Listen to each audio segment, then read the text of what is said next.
I had been in the pub 3 hours, talking to a guy I used to work with called Ian, before I realized he wasn't Ian at all, and I was in the wrong pub.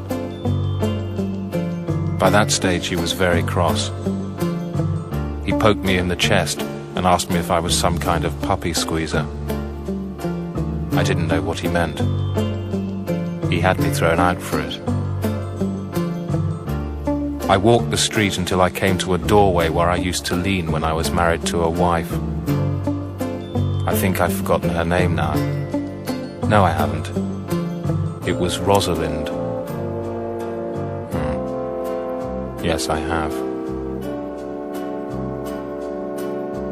I had intended to empty the pub out of my bladder here, but the doorway was lit up and surrounded by film cameras.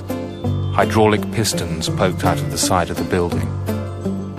A beautiful girl sat where I used to lean, holding a bunch of leaves to her face and inhaling deeply while an assistant applied makeup to her nose and teeth. Next to her, an elephant was being made up too. It wore a special jacket with fireworks attached. Grey foundation was being applied to its trunk. The model was asking if the elephant had been given its breakfast. She said it shouldn't be expected to do this work without eating homeopathically fireproofing seeds. She'd insisted on it in her contract. She got up, put her arms round its trunk, and said, "Let there be peace among mammoths." Some models use cigarettes, some use heroin. My bladder was conker-hard and big as a saucepan. A girl came up and asked me if I was with the elephant.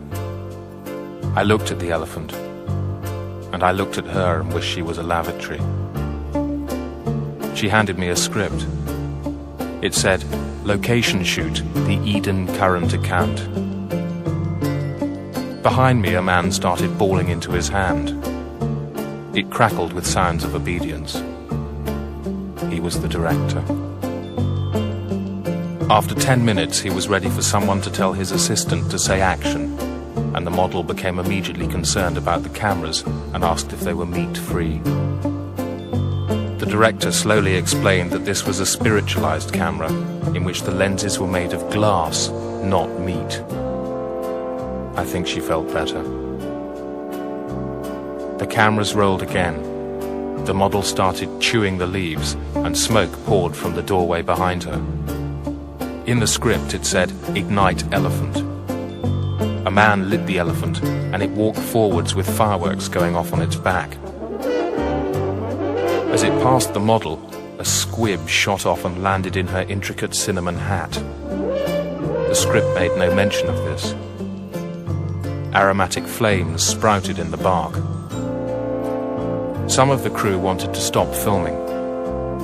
Others wanted to tell her to look out, as she was still lost to her leaves. A skirmish between horror and fascination broke out on the director's face. With a sudden pang of decision, he ordered half the cameras to stop and the other half to keep rolling, and screamed, "Somebody help the bitch, but not yet," at the same time leaping up and down and slamming himself in the balls. The model realized she was on fire. She scrambled to her feet, tripped and dived under the elephant, where she thrashed around magnificently. The stupefied animal urinated like a burst lorry and put her head out. The elephant was still on fire. The model looked at me from the middle of her steaming lake. Something in her eye spoke to my bladder. Suddenly I too was pissing like a king, all over the animal's flaming back and ears. I continued to empty for a full 2 minutes after the fires had gone out.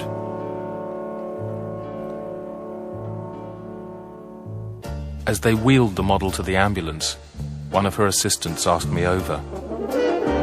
"This is the man who put out the elephant," they said.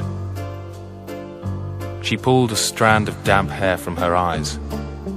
"Thanks to you, I'm going to give all this up." I nodded. "I'm going to dedicate my life to abused elephants. Maybe when I save them, they will teach things to men, like Sarah taught you, about putting out fire with the natural aquas of belly. I wanted to tell her how gorgeous she was, even when moist and smelling of damp compost.